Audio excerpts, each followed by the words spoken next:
Right, this is going to be another episode of Snake and Banter here with me and Maui. And our guest for this one, you thought he was in Valorant or just dead, MIA. I don't know, maybe you don't follow esports. Maybe you don't. I don't whatever happened to that guy who used to tell Stanislaw, pick Nuke again. He's back. Chet Singh is back. Formerly, I'm a pet. By the way, what actually is your current status? Like at the moment, in theory, could you be coaching in Valorant again? You said some sort of post, like I seem to remember on Twitter. Didn't you do a tweet that was sort of implying you want to coach in CS again or something, right? I mean, I'm leaning towards like potentially doing CS, but I'm still in Valorant. Like, I'm kind of just weighing out the options Okay. and seeing what works best for me. But I kind of do miss CS a lot. Like, I look back at my old games. I've been watching a lot of the current tournaments, like Blast Fall Finals, IEM Rio, etc. And I miss like it's not simplicity, but I miss like just the outplaying potential in this game. It just feels more satisfying. By the way, a little detail just for people who haven't followed Valorant, and maybe you played the game but you don't know how the pro side worked. If you don't know, coaches are actually insanely important in Valorant, but for a really mental reason, which is there aren't replays / demos in Valorant. So as a result, like Chet, this is not a joke, part of his job every day was to get the VOD, and even worse, because they have on their, remember, they have like all abilities and ults as well as the utility. He would be looking at that mini-map, no joke. My joke is I always used to say like the fucking Zabruder film, like slow, frame by frame, watching that little mini-map, trying to figure out what strategy. Because unlike a demo, he can't just fly and go, all right, I'm on this guy, I'm over here, I'm watching the third camera.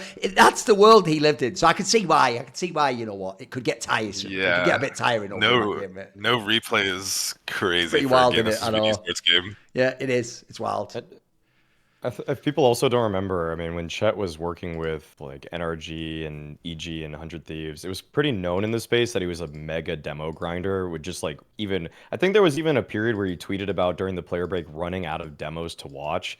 And the thing is, there's Oh so yeah. much to gain from all of these. So as someone that just pours over the footage, I don't know how you were able to stand it. Like not having replays is just such a ridiculous lack of function for that game for me. Also, he was one of the people. There's a million people in this list, to be fair, mate. I hope you know that. He was one of the people where when he was with, I think it was no, it's when he was with Optic, when he was with that Optic like European lineup, they played against young Ziwu, and he was like, "You've got to join our team." But everyone knows back then he was like, "I won't join till school's finished," and then he obviously went to Vitality, didn't he? Right? But the joke is, there's a world where Chet just got fucking prodigy Ziwu right out the gate.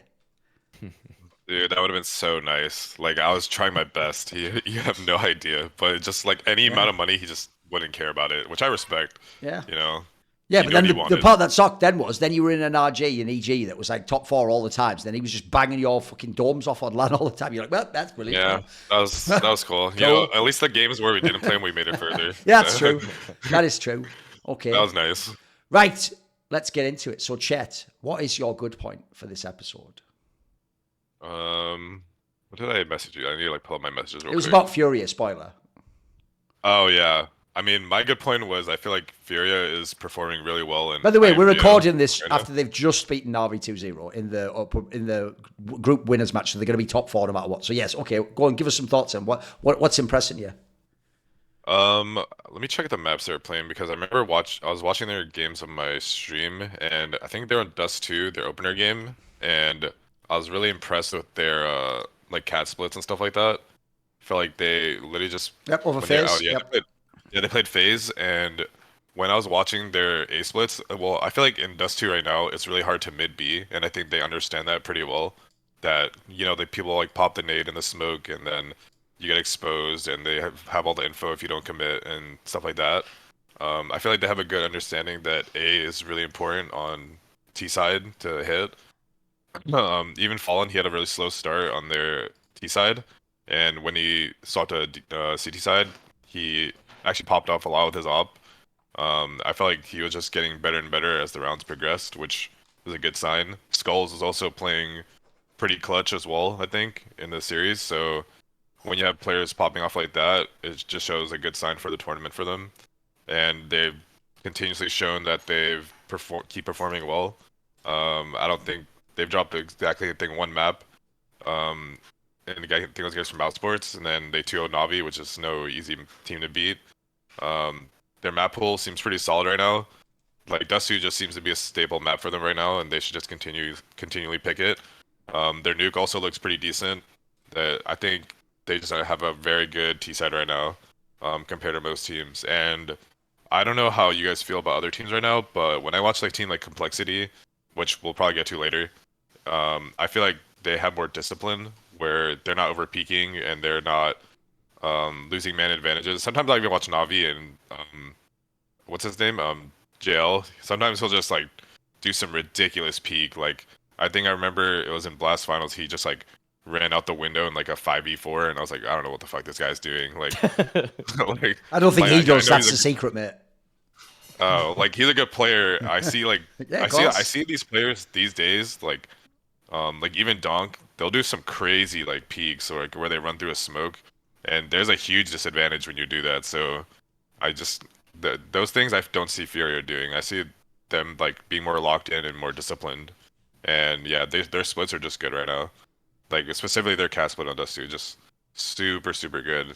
And I feel like that's why they're winning a lot of their games.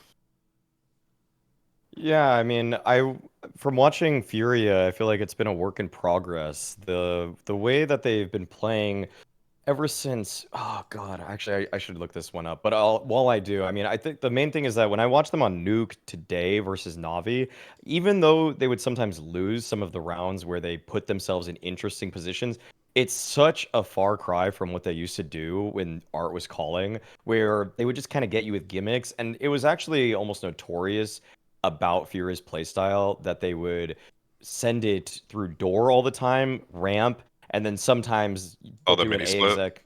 Yeah, they'll do a little bit of that, but like they almost didn't really care that much about outside, with the exception of like sending Art through the mini smoke with Yuri right behind him in that mini split you're talking about.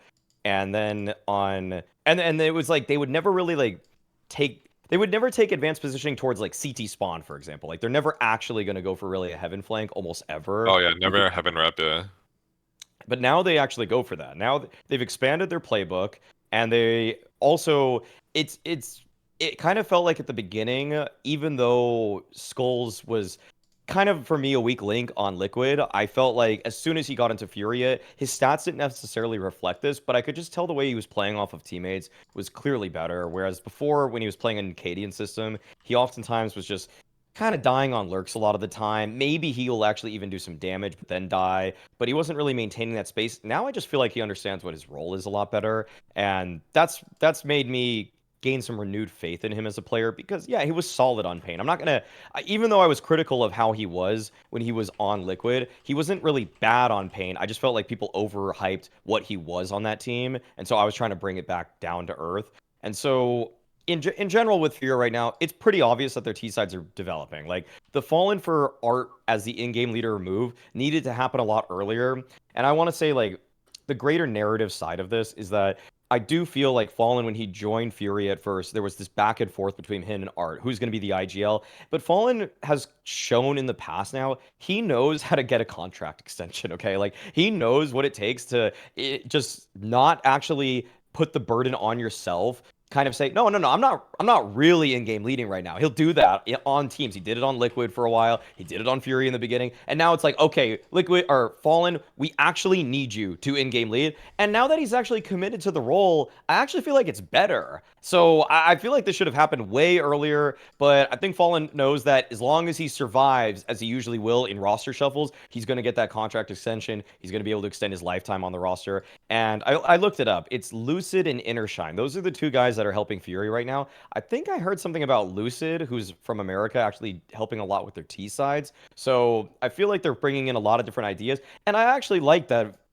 Fury are incorporating a Russian analyst and an American analyst. You're going to have so many different perspectives on this team now that you're going to try to, like, these guys are definitely sifting through demos, picking and choosing what are the best and most meta ways to play T-sides, and they've benefited because of it.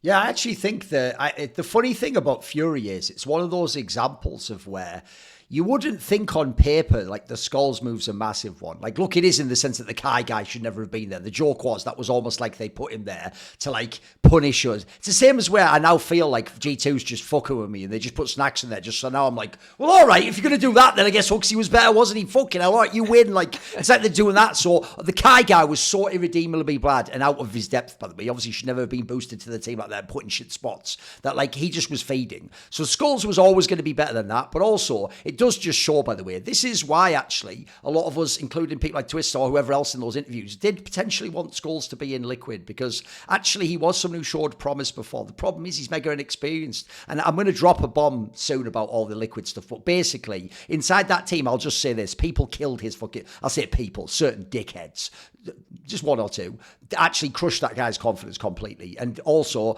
it's one of those things where even when you can speak English and you can do a conversation, it isn't as nice to have to calm like that. And also, if you're like the new guy and they're all the massive names that have been the major fan, you get put at the bottom of the totem pole, the pecking order. You just have to take all the shit. And so, unfortunately, they did not at all attempt to make the best use out of that guy. And I think he couldn't play a Gadian system at all. He's already been way better in FURIA. Now he actually looks like he should have been. Like, in a top team, you want him to be, like, ideally your third fragger, which is what we wanted him to be in Liquid. People forget that. He was supposed to be like an aggressive player potentially. So he's actually blossomed. Well, the reason why that's so interesting to me is it shows actually what Maui's talking about how the dynamic between Art and Fallen, instead of being like, well, you know, two heads are better than one, it actually fucked the team. It was like they were just dragging them two different directions. And they were, even worse, they were taking turns. They were doing it like, right, well, Fallen calls, oh, we had some bad results. Oh, no, Art's the IGL. Now that's the solution. Let's right back to Fallen. And so, like, if you actually look now, if people don't know, this will probably shock people. You can go look it up on my YouTube channel. I have a video when Fallen was initially announced joining FURIA. I actually thought it would make them a top 10 team. I thought it's actually, you know what, I'm not even a fan of Fallen. I think he's fucking washed as fucking both regards, IGL and AWP.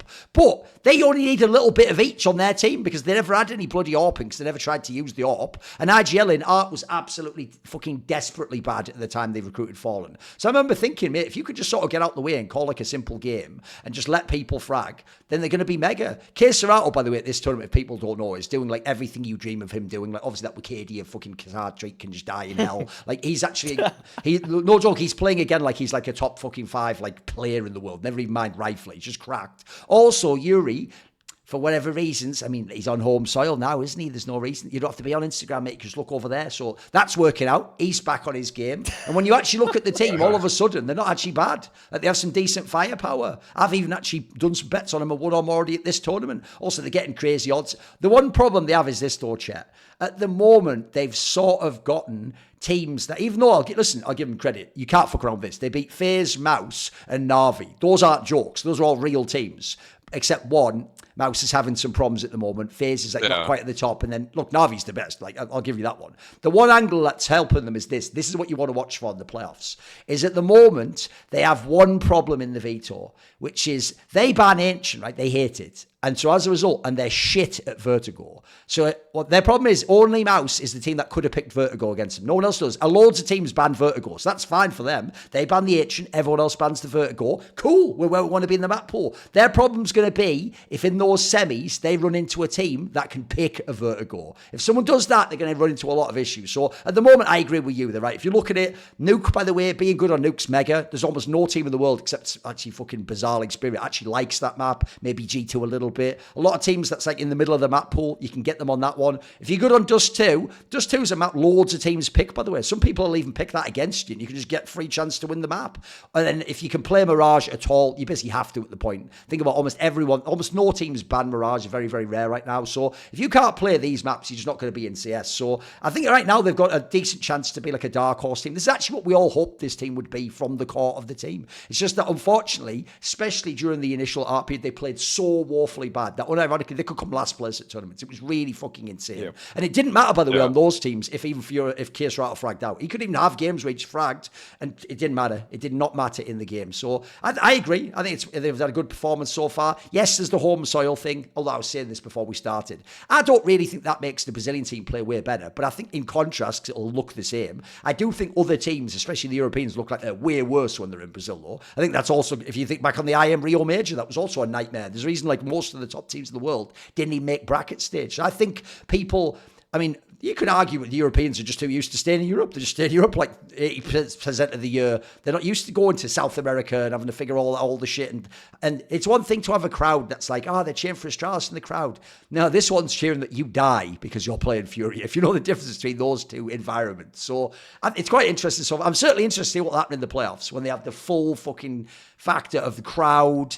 Obviously, everyone else in theory now. The other thing is as well, if people don't know, I don't believe in this personally. I think you get resets between maps and series, like emotionally and psychologically. But pro players are incredibly superstitious. They do think, like when Saw was doing that run at Cologne, they do think the team that's on a heater will just continue at that tournament. That's the thing pros believe in. And so believe it or not, this is not a joke, guys, because they're now in the semis and they just beat Navi. Actually, if they play any team other than maybe like a Vitality, I think would have I think other teams will actually be a little bit apprehensive going into that match, and they'll actually feel like, fuck, we don't want to get shown up in front of the crowd. But I think that's real. That's a real factor. I think they're playing Vitality in the semis, though. I think they're going to have to draw them. Here's the thing. I mean, we don't know yet. Even though Vitality have to win their quarterfinal match. Even though I understand, I'm saying this after also Heroics just beating Vitality. Even so, Vitality's the team to take care of that. They're the team to go, you know what? It was a nice tournament. Hope you enjoyed the semi-finals. We're off to the final. You can just go and sit back over there, Fallen, and enjoy. And you know what, Fallen? Here's the thing. Here's a favour to you. You can now play the show match on Sunday. So see you, right? That's what's going to happen there. There's a freebie. Because that's the one team you don't want to play, mate. They can just shoot your head off at any point in time. So, okay. Maui, what is your good point? Mine is just really general. This is just like an overarching theme that I found from just kind of the last handful of months or so. Is just this is a lot of ways to take this one, but I find that there is just such a strong competitiveness right now in the top tier, and it just kind of made me think about Richard's point from a couple of years ago about this might be one of the weaker eras in CS ever. And I'm gonna say, right now, it's the complete opposite. I feel just there are some minor flaws with teams that are in the top 6, but I would say that going into any given tournament, I could see any team that's in the HLTV top 6 right now winning. That's what's so impressive right now. Sure you could point to little flaws here and there. Again, so Navi, for example, no real superstar player. G2, they are led by Snacks and Taz. Vitality, whether you want to say Zai was a group stage merchant or some of the other guys fall off in later points of the tournament, that can be brought up. Spirit, maybe over-reliance on Donk. Maus and FaZe both just seem to be in their own slumps.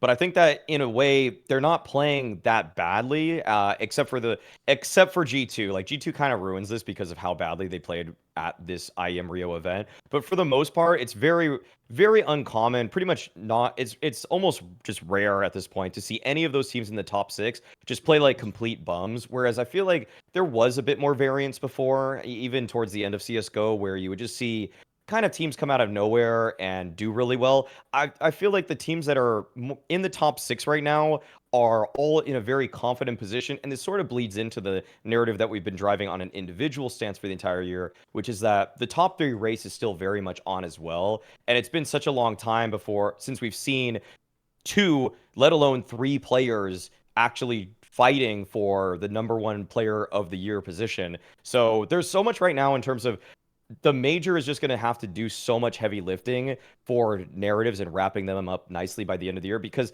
it still feels wide open. Who's going to be the team of the year? Who's going to be the player of the year? And I feel like it's just been a very long time since I felt like the last 3 months of a year have held this much value. What do you think, Chet? What, like the top 6? I mean, yeah, I think this top 6 is definitely pretty strong. I do think, there's some minor issues, like G2's map pool kind of looks like it got a little bit weaker this last past event, even though they won Blast Finals. I think teams are starting to catch on a little bit on their weaknesses, especially they have Snacks defending B site. I see a lot of teams just when they're looking for a cheap round, they kind of organize it around that. They push and pull the map. They push the A side and make it weaker for B, make the split really easy, or they have a full Molly exec. I see stuff like that, but yeah, I feel like the race for number 1 is kind of close. MonteCristo's having really pop-off events. Zai was having really insane events. Donk has consistently been an insane rifler for most of the year. So that makes things pretty interesting. It does feel pretty close right now between a lot of the teams. If FaZe figures out whatever is going on with them, I'm sure they could be contenders more so than they are right now. How kind of like they used to be in the beginning of the year.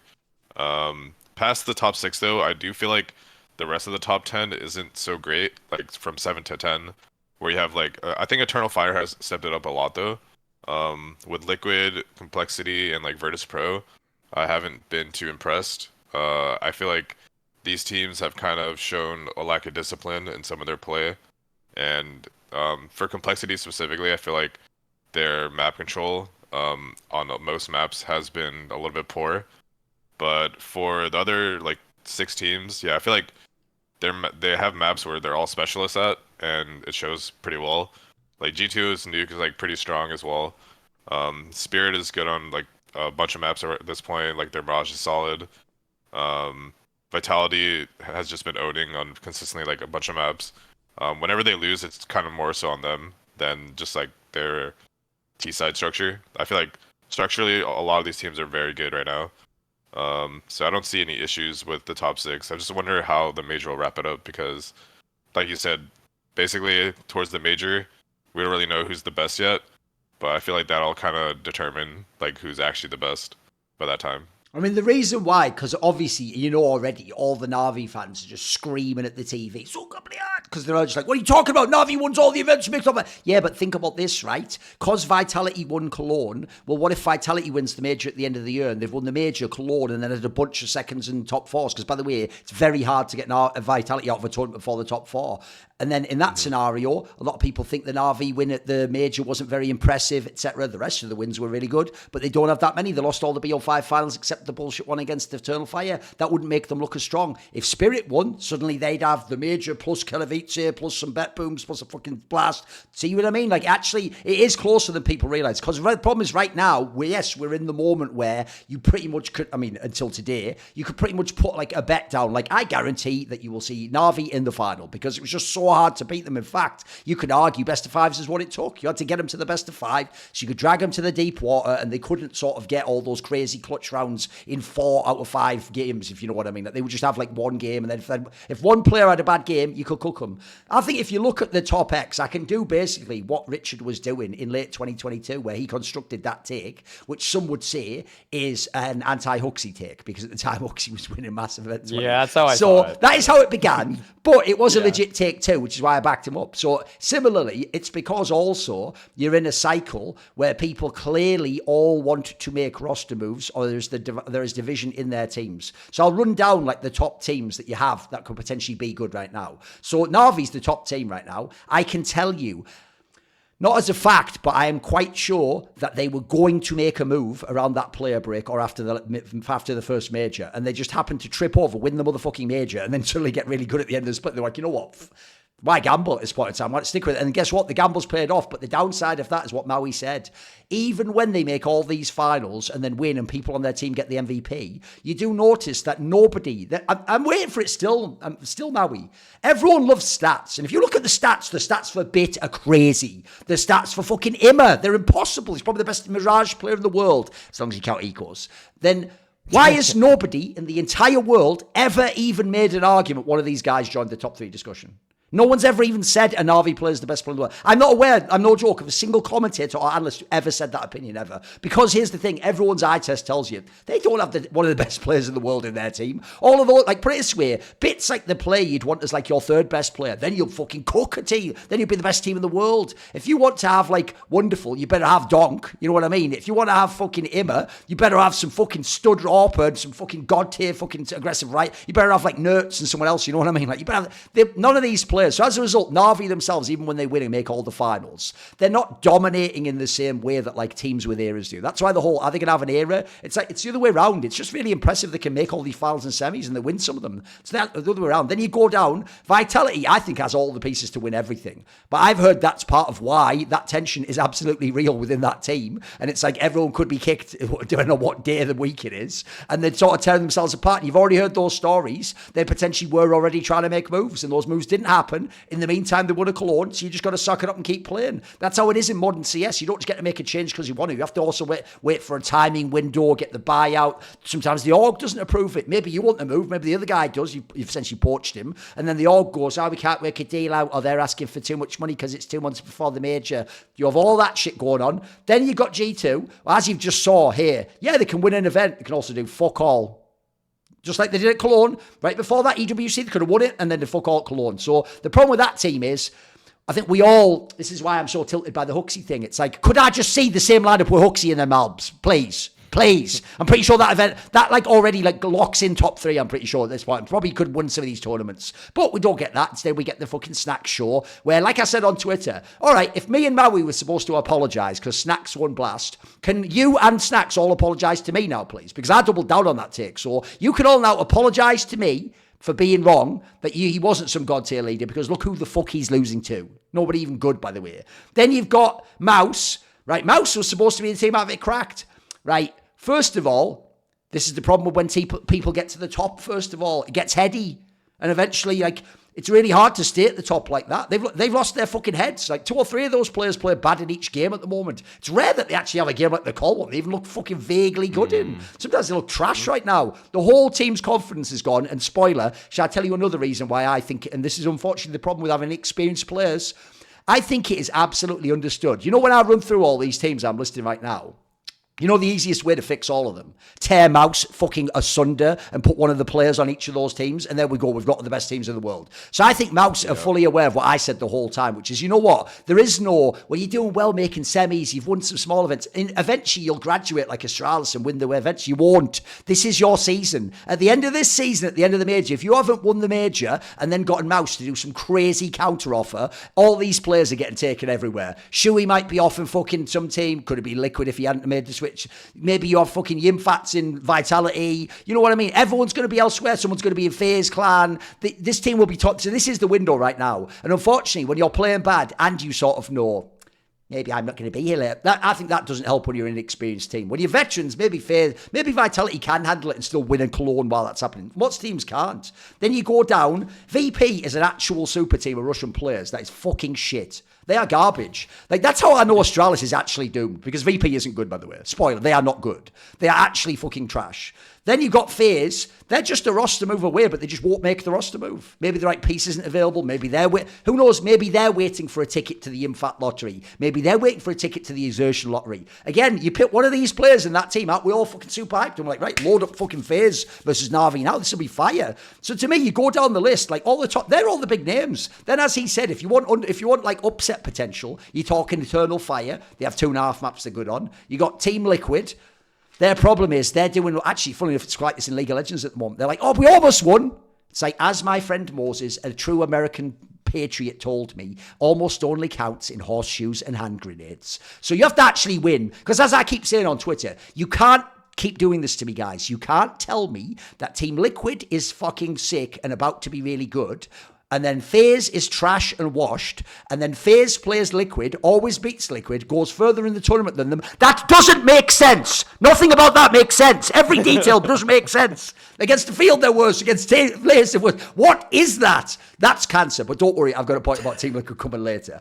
And then the last thing I will say is, I don't even think Na'Vi is the top because of their players. I think it's because they're the team that's just cracked structure the best out of anyone in CS right now. Everyone else just plays like fucking aggro, rushing in like strat style. And then also, they're the true team. The cohesion of that team is crazy, bro. And this is something I have to say as a Blade quality. You can go right back to the Na'Vi 2021 lineup. I always used to say what's crazy isn't the stats. It isn't that like Simple has 1.4 rating and then Electronic has a 1.2 rating and then Bit has a 1.15 rating and then Perfecto has a 1.1. No, here's what's crazy about that team. If you ever watched them, they were the team where if they go up 5v4, you'll never get a free peak, mate. They'll just all play off each other. They'll all stay on the side. They'll all protocols. They'll save the... That is the shit that you can only get when you have that fucking... When he puts down that like fucking CIA dossier, like, there you go, sir, there's all the blueprints and the records.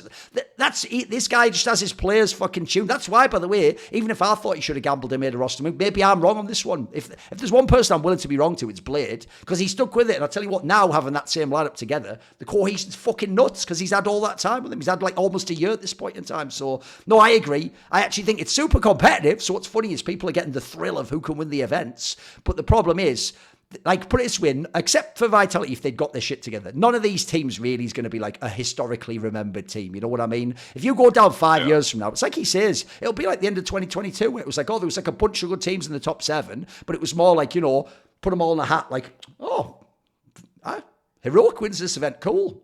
Oh, G2, oh, who knew? Like, there's no fucking rhyme or reason. There's not any factor. So, yeah, good one. Now, my point is related to this event. It's right after we've just seen the series, but I'll tell you what, they've been cooking the whole event. I am so actually glad that this Heroic lineup's finally starting to work. Because on paper, if you remember, we had so many takes about this at the beginning of the year. When they had Nikados, you looked at the lineup and you were like, bro, isn't this actually like a really good lineup, except they haven't got an AWPer? Like, if you just added the AWPer, surely you start doing work. They added the AWPer, but obviously Dexter had not played CS2, and now he's gotten like about, I think I counted, he had like 47 maps at the time, so you have like 49 now. So he's almost cracked like 50 maps on LAN. He's not even a beast anymore yet. He's still getting his way back. He's good. He's not a beast, though. But the whole team now actually works finally. Like, people like Shush and Tessa's even have good performances generally now. Like, actually, things are finally online. And the difference is, like, I was never going to completely write off Kixan and all them. You have to have the players. You have to have the pieces before you can tell how good an IGL is. Like, in the same way as they say, like, wins are not a quarterback fucking stat in American football. It's the same with IGLs. Like, the win isn't the stat. I can tell how good an IGL is by what tactics you did. I can't help you if the players can't win the round after that. They can't win a 1v2 or fucking they just get shot in the head when they come around the corner. So I actually think, like, the basics of that team can still be good. Look, at this point, it's probably unreasonable to think they can be a top 5 team or go as high as maybe the dream was. But they can certainly be like a very solid top 10 team that can be right in that mix of teams we just mentioned. Team Liquid, Eternal, Firecore. They can be the upset merchants. They can be the team that can sneak into a top 8. So I think that also makes just the scene a lot more interesting. Like, I don't want these sorts of guys it's so depressing when these teams are down at like Falcons territory where you're like 16th in the world. And it's a fluke if you win a map over a good team. Like, that's whack. These pieces also were taken off the board. Remember, when you go and look how shit Astralis is, spoiler, they didn't get the role players. Shush and Tessus are in this team. Arcadian and fucking Stown are going to have to learn that the hard way. Like, role players exist. That's why I love that thing of like, there are no roles. Yes, do you know one of the most famous players who said that? He's called Snacks. Yeah, I wonder why he doesn't think they're roles. Well, here's the thing, mate. If there aren't roles, why are you dog shit at Counter-Strike? Because there's no roles, remember? So it can't be that you're IGL and playing like an extra. You're not an entry. No, there's no roles, mate. Just play like MonteCristo. Play like Nico. Go on, do it. No roles. Give me a fucking break. One of the worst lines of all time, honestly. Mm-hmm. Well, the joke is, Maui, roles. in a way, I actually agree with him, because obviously roles are just a way of talking about the game. They're just a model. And absolutely, from looking at Snacks, he's no role model. Damn. Some Deion Sanders shit. I should start writing these down. They're pretty good. But anyway, what do you guys think of Heroic? I watched their opening game, and I think the game from today, I believe, and I think versus G2 they played really well, but the only issues I had with them is I don't know if it was just like the first match of the tournament type thing where like they were just getting into it, but it felt a little bit sloppy. They started really slow, right? Yeah, it was really, really slow. Like, I thought they were pretty much going to lose at some point, but then they showed like they can mentally come back into it, which is a good sign for a team that's going to be a dark horse. I mean, with Dexter, like, I wasn't super impressed with his op at all, but then he started picking it up like a lot, like towards the end of the game, and their strat, like, this is the team where I was like, okay, when G2 plays us too, and the other team targets B a lot, I feel like they understood that. Like, yes. they were push pulling the map really well. Like, they did like a really good cat take every round. And then once an enemy team has cat, like, it's pretty much impossible to like have really like nice rotates. Like, you kind of have to gamble a little bit or rely on your retake. And G2 seemed to be okay with retaking B, but also leaving Snacks there on an island sometimes. And I think Heroic just exploited that fully. Like, they just understood that perfectly. They also did really well at stopping all the aggression. Like, no matter what was happening, like, I think Nerds had a decent round. Sure. When somewhere around lower, or I can't remember who it was, but they just stopped all the aggression. Like, none of the gimmicks worked. They refragged like pretty much instantly. Like, they had a good structural system, kind of similar to like Navi, I guess, where they're like, there's no like insane superstars, yes, but they're all like kind of well rounded, and the structure around them lets them play really well. So I don't know who their coach is. I think it's Saw. Yeah, he's probably done a lot of work behind them. to make that happen because I think Dexter's only been on the team for what, like 4 or 5 months. Yep. It hasn't Just been like before the that play long. break. Yep. Yeah, so like he's just still probably getting used to the team. He's still getting used to CS2, all that kind of stuff. And I mean, they have like a bunch of role players. Like all these players are like they're if you put them in like a different team, they'll still probably perform pretty well as long as you give them that exact Yeah. same role. Um, yeah, I mean they've just been super impressive. I think they beat what was it, Vitality? Yep. That's not Yep. easy at all. Their map pool looks pretty solid as well. Like Yep. they're Yeah, like it's pretty if you're legit. gonna play Mirage, yeah, if you play Mirage really well, you're probably just gonna end up doing pretty well throughout tournaments. Like that's like a staple Yep. map in a BO3. Dust 2 is also a stable map in a Yep. BO3. And then if they're good on the other maps like Ancient or Anubis, they're probably gonna go pretty far. And the other maps where they can exploit a lot of teams at right now, in my opinion. The only thing is, though, when you say like that they shouldn't leave snacks on an island, I disagree. But I mean in the sense of like as a cruise ship goes past the desert island, just pop that on and then just fucking keep going. Yeah, I mean when I watched that game and I think Snacks really likes to op or whatever. Like when they Of double course, up, why he's not? sitting there Why upping. wouldn't he? You know, why not? Yeah, yeah. I feel like that's a large investment to make first to give. Like, Bro, I I'm don't not think he should even. be in I'm an not anchor even trolling. position. There are actually rounds. There are real rounds. There's screenshots of all this. It's all on camera, caught in 4K. There are real rounds where he has the AK and like like fucking like. Oh, I saw You know, that. some of Yeah, the player and he has a doesn't. deagle. I know. Yeah, like Malbs has a deagle. Yeah. Something. You're like, what are we That's doing been here? ever since he joined. That's I know, ever been it's ever mad, isn't since it? he's joined. But The it's mental so weird to me gymnastics there. that it's so weird to me that they would put him in an anchor position if he's not a heavy like anchor. Like, I know. wouldn't you put like let's say you're a really cerebral player. Like I don't know if Snacks is or not because I haven't seen enough like on my eye test yet. But if he's gonna be a really smart player and like know how to use util well, would you rather put him like kind of a more rotator Yeah, spot and leave why like your not? insane player like on an Yeah. anchor role? Like I feel like that makes more sense because dude, if I was in CS and I'm like a team and I'm gonna play G2, my whole game plan is gonna be centered around that guy. Like I'm gonna go whatever I can do to like make his site weaker and then I'm just gonna hit it because it just like he's just not getting he's not getting any multi kills. Sometimes he's Sure. getting nothing, and it makes like retaking B on Dust 2. Like dude, like Heroic was winning so many rounds even at disadvantages, just like going there and winning. I was like that's like super smart. I feel like most teams would Sure. just be blind to that, and then they'll just keep going cat and going into Mondesi and Nico. Like why would you do that? You know, like That's they- why I they seem wonder to- though, because obviously it's rumored Nico will lead to Falcons. That seems quite sure, but also the other rumors that MonteCristo will leave. So if this really is the last season and they know it's already done, that's where it makes me feel like they were like, right, we're bringing in Snacks. It's a cheap contract, and then they were all like, well, I've got my spot. Tips. And he was like, oh well, B Mirage it is. And they were like, yep, you just go over Yeah. there. I'm just gonna be fragging, but you just do whatever over at B Mirage. Fuck off. Like, they're not. Yeah, they're I not feel trying like to they set want up. to max.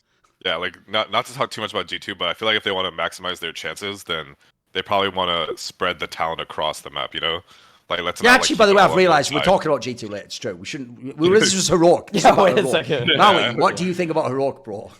Yeah. I'm gonna pump the brakes on them. I feel like the little run that they've had so far at Rio is a bit more. I feel like they're playing off of each other really well, but a lot of it is emphasized and successful because some of their individuals are just playing better than they normally would. Like this is the best that Dexter has played on Heroic by far since he's joined the team. Like in these 5 maps, I mean, above a 1.2 rating. He's yet to even crack 1.2 with any events that they've played so far. So I'm just a little bit tentative on what they're doing right now because also I've seen Tessus also he just mows like 3 people down from Cat on Mirage also on a defense, and it's just like I don't really know if that's a setup. I don't know if that's really I don't think that is a setup. I think that's him just hitting 3 incredibly strong bursts like in a row.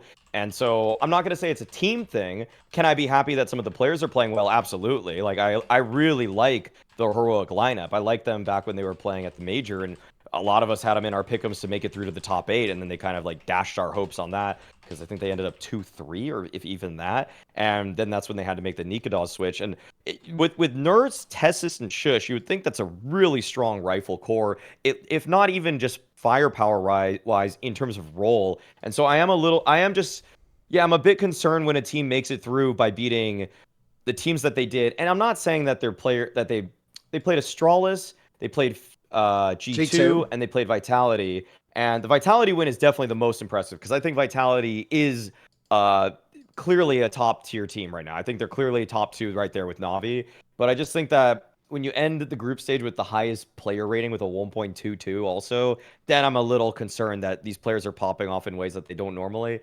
But I'm not trying to send it yet on heroic. Like, can they enter the top 6 as Maus are falling out of it? Maybe, but I'm not really gonna expect any kind of like I don't think they're.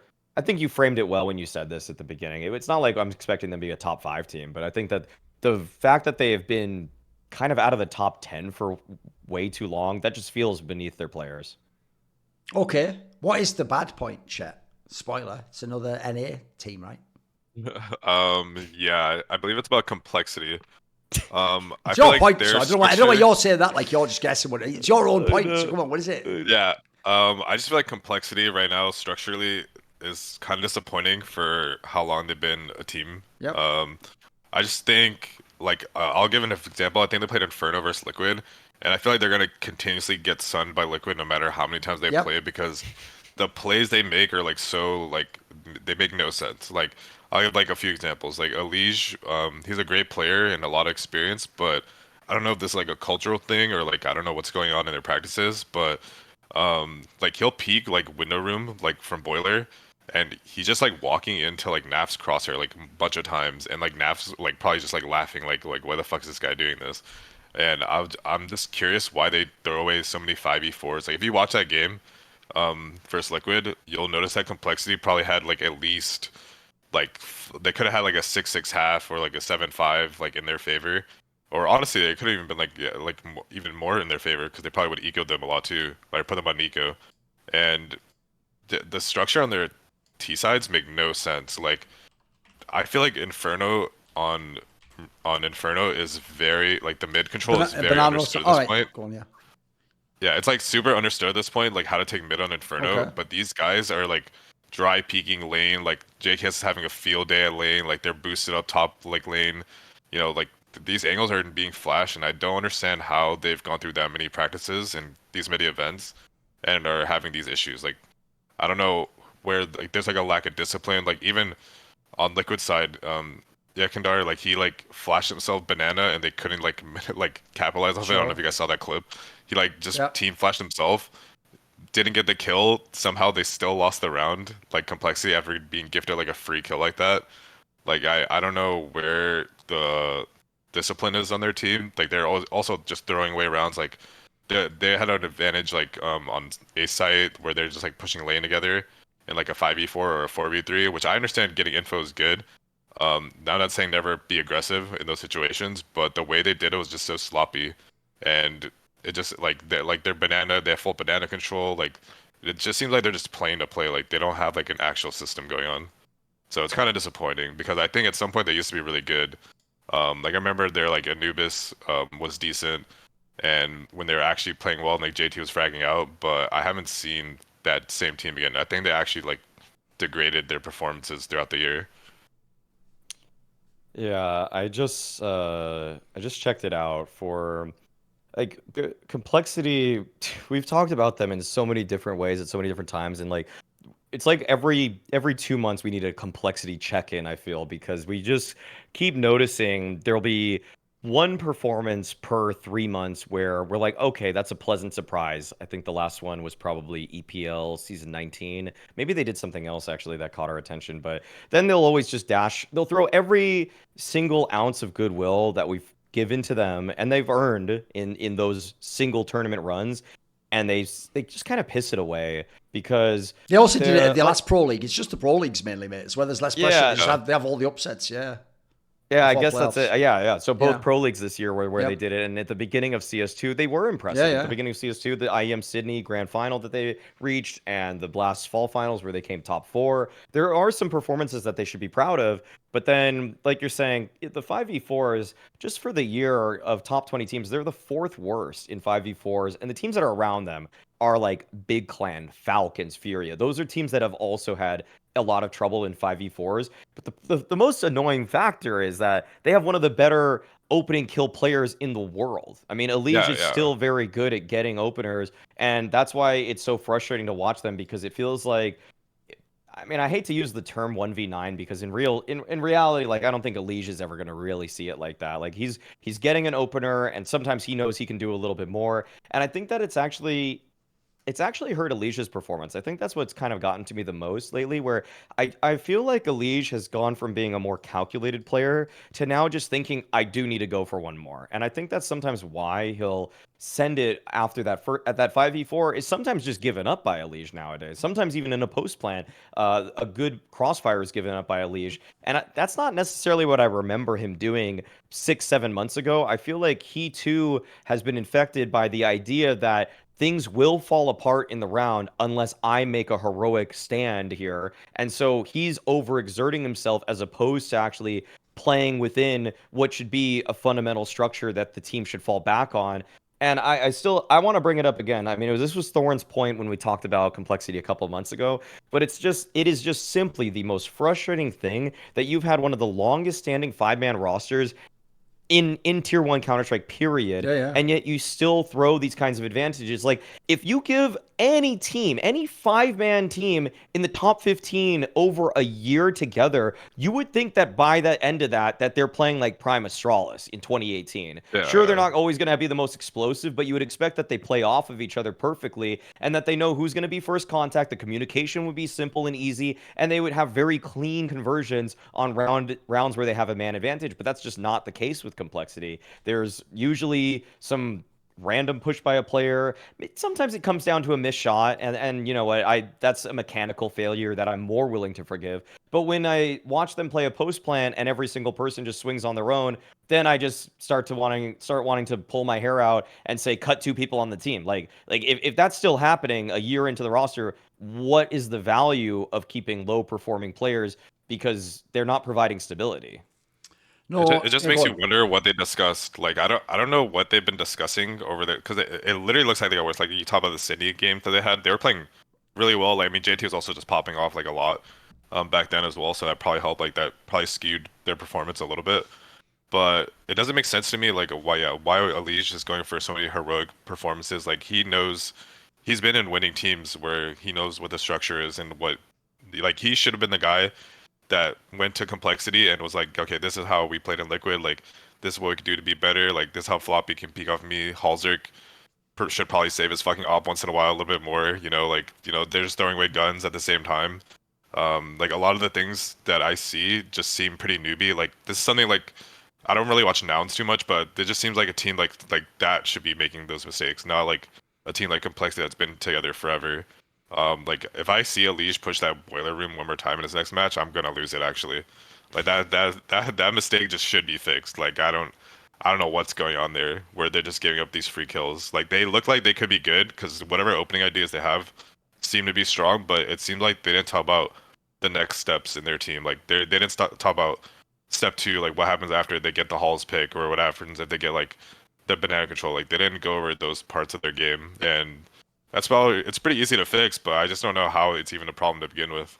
Here's the problem. I'll give you my theory based on the personality of the players and what I think of the org. So the problem is, not only in this team is everyone's a nice guy except evil Halzerk who slams tables. By the way, that is a point that I absolutely agree with Yanko. When people were trying to tell Yanko, you're getting mad at Halzerk smashing the table after Amarant said this. Checks notes any random normal AWP with. Meanwhile, Nico slammed the table after Checks notes losing the round of the fucking year. Like, what would have been the round of the year if he'd completed it? By the way, and he'd done all the hard work. All he had to do now was shoot Apex in the body. Like, I'd smash the table after that. You know what? I'd fucking suplex, like, Stacks to it at that point in time, metaphorically. Obviously, I'm not Nico, so I can say that. Like, it's not going to happen, is it, Stacks? I'm not Nico, so don't worry about it, mate. So, in that scenario, I do think that the problem in their team is, and by the way, actually, even Halzerk's a chill fucking nice guy too. So one of the problems they have in that team is, yeah, they're all nice guys. And then who's their org owner? Jason Lake, ultimate nice guy. And then they've got Mezii also, super nice guy as the GM. And then they've got TC as their coach. What a nice guy, JT's friend. Their in-game leader, JT, fucking great guy. You'd love to fucking have a coffee and pancakes with him. And the org themselves, they're all cuddly. They represent NA. You know what? If this was the WB and this was a Saturday afternoon movie with Dennis Quaid playing fucking Jason Lake, Lake. Yeah, you know what? They'd probably win at the end. They'd probably do some sort of secret strat. That push by fucking Halzerk in the 1v3 would probably win, inexplicably. Elige, they'd tell him, like, listen, you think you're the fucking rich kid? You think you can win just because of your daddy's money? He was like, yeah, no, I have my own way of playing the game, and I'm going to do it my way, Dad. And then he'd keep pushing like that. He'd get the kills. He'd win. They'd lift the champion. But this isn't fucking that. This is a game where Simple was one of the biggest arseholes of all time, and he just crushed everyone like Sauron under his fucking iron fist. That's reality. Reality isn't about nice. So I think the problem in their org is that's why they've kept this fucking lineup forever, and why they're still doing that when they have an EPL, the least stakes matches ever. Fucking, it was almost won by Eternal Fire, for God's sakes, guys. It may as well just, it's not even a banana cup, it's fucking like, it's like fucking exhibition tournament or something. Yeah, I know. It's like, what is this? Pudding cup. It's like fucking Jake Paul versus Mike Tyson. It's not the fucking heavyweight title match, is it? So already, I feel like everyone just does that thing where they just get hyped. Oh, I believe in you. You can do it. It's like, I don't. You know what? I'm cynical. I'm an atheist when it comes to Col. I don't believe in you. And do you know what's funny? Here's why it's tragic. Because I have made so much fucking virtual money, because it's crypto, betting on Col. I've got I probably win like 80% of the time I'll call. Because here's the problem. They're so fucking woeful, like Chet says. Performance-wise, they don't have anyone except Elise who's a star. They just make so many mistakes. What happens is they lose to all the good teams and never get a fucking sniff at a playoffs. Then when they lose, everyone goes, Col's complete trash. They could never beat anyone. And then in swoops Thorin. Delicious 3 or 2.8 odds. I think I shall indulge myself, because they've also got one thing they live off. There's two things. There's Elige, obviously, right? Spoiler, I made this point a while ago. This is where it's even worse than you think, Col fans. He has tried to get out. He wants out. He is trying to actively get into top European teams, because he'd like to have a CS career again, not just be known as the guy who's pretty good on Col, a team no one gives a fuck about because this isn't a Saturday afternoon WB movie. And also, if he was to ever leave, the whole project's over. Just, you know what, like, shutter the fucking things, fire the whole team, probably go and sign a Brazilian team at that point in time. You know what I mean? Like, it's over. If the leaves, there's nothing in the squad. Then there's one other factor they have. And look, this is where you know the map pool fucking sucks in Counter-Strike. Because since right now, there's very few teams actually like Anubis, Ancient, and Vertigo. And so the nightmare fuel is, if you don't ban Vertigo, Col will definitely pick it. They are Vertigo merchants. They don't even like it. Elige on this show said even they don't like Vertigo. Yeah. But they just know everyone hates Vertigo. And even teams that don't ban it usually just go, no one picks it, so we'll just go second veto. So Col just goes, we're the only cynical bastards that are just going to live in Vertigo. Spoiler, if I actually didn't have good players, I'd probably play the map where there's no strats. You just go upstairs and go onto a site. Like, you know what I'm saying? Yeah. What even is that at that point in time? So I think it's basically the Vertigo angle is all they've got against these teams. And so even though, yes, they've been able to pounce, like when Mouse was bad, they got a win against them. And they can nick like the odd win in a group stage that maybe they shouldn't if you're playing against a team that has another life in the tournament. Not only do they not make playoffs, this team would get instant fucking knocked out of the playoffs, no matter who they played. In fact, I'll tell you the really hurtful comparison I'll make to Col is, if you remember, end of last year, early this year, this team is the new Gamer Legion. Oh, they can score a nice group stage upset, and they can have a game that makes you think maybe it's possible. Oh, no, that's it. No, that's it. And then you don't even make the playoffs anyway. By the way, if I make fun of Saw when they go to the playoffs and beat FaZe and go to the semis, then get banged, Col doesn't even do that part. They just beat you early in the tournament, and then they just fucking fade. They just disappear like a fucking Marty McFly family photo. It's ridiculous. And then lastly, the reason why them being nice guys is relevant, I'll bring it back to that, is because where is the fire in this team? Like, do you think JT goes in there and he's like fucking actual, like proper fucking glaive and that, where they're like, what the fuck are you doing? Like, I told you not to play it the way you play back with us when we get a man advantage. No, of course he isn't. He's just going, guys, next time, remember the protocols. TC guy, he's just like fucking, again, he's just too nice. He's just some guy like, refer to page 7 of the playbook. And then fucking Halzerk's like, I fucking read the playbook. I missed my AWP shot. And then obviously Jason Lake's just too chill. He's like, oh, man, and that's like, here's what I hate about this team. I get that you're not going to get any good top player to join. Can we just go and sign like a European talent though? Can we have one European talent, please? Like, can we have one prospect who's like an up? No, he's been fucking years old. I mean, like an up-and-coming rifler. Just sign like an aggressive rifler, the type that there are 1 billion of in Europe, by the way. Can we have one of those? Because even like the changed lineup with some potential would like give you a hope.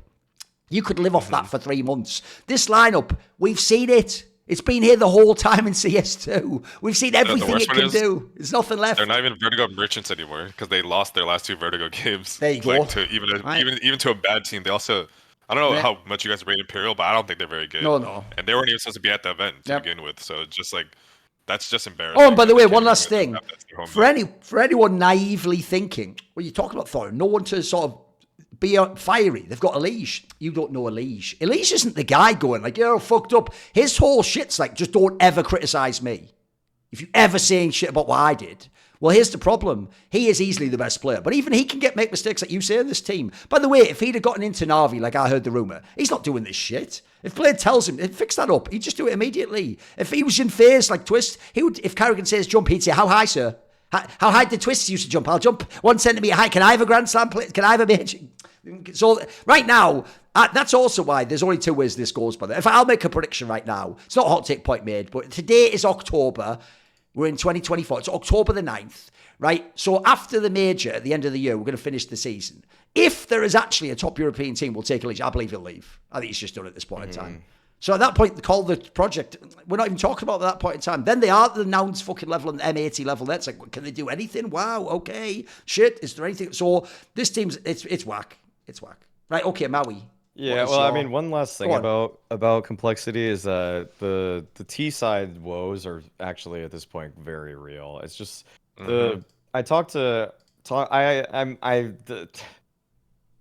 and I talked more about Vertigo actually after that, and the way that he even described it, and this wasn't saying anything about his team or anything like that, is like the thing that's good about Vertigo, I think for his team is you can kind of be a little bit random, that you can just pop smokes whenever because there's no incredibly strong place for CTs to like just put you in a chokehold. Like if you lose ramp as a T, you can just get it back. Like you really can just flash swing with a few people and you might take a casualty, but there's a lot of great flashes, a lot of great ways to peek together. So it's not like map control is nearly as important as say like an Inferno, like, or a nuke. A nuke is probably a better example today. Overpass was probably the best example back in the day, but if you can't take map control on nuke, you're just resorting to the same plays over and over and over again, which are like A-pops. And I used to really actually rate complexities Anubis and their nuke, but it's been a very long time since I've felt like I've had any faith going into any map that wasn't Vertigo for them to just random a team on it. And even their Anubis is just